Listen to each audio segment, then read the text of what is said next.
大家好，我是潘庭山，我是汤姆。大家好，我是李子薇，我是配音师。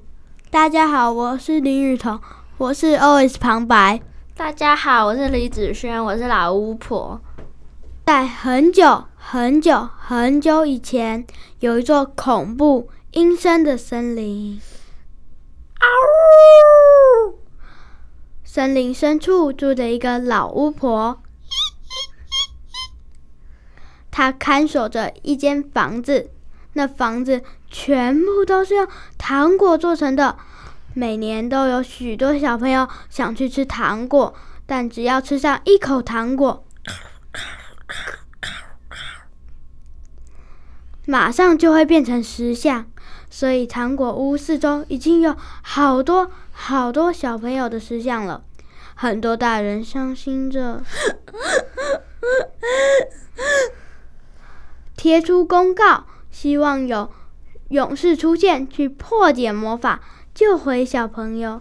这时有一位名叫汤姆的小朋友看到公告了，他说：原来森林里的老巫婆把很多小朋友变成石像，那我要去救他们。于是汤姆就出发，走到了糖果屋门口。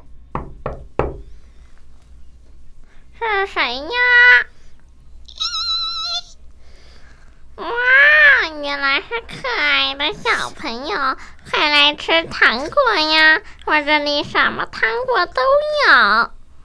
哇，果然有好多糖果，可是我不知道怎么选。那你介绍糖果给我吃？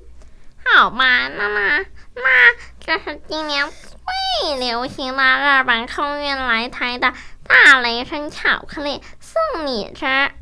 可是看起来很难吃耶。怎么可能？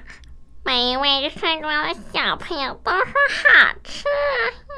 我不相信你说的话，这看起来黑黑的，怎么可能会好吃？不然我吃给你看。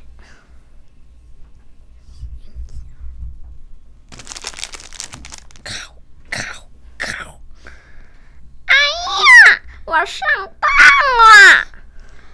因为老巫婆自己吃了糖果，也变成了石像，所以她的魔法解除了，每一位小朋友都变回来了。耶！变回来了！耶！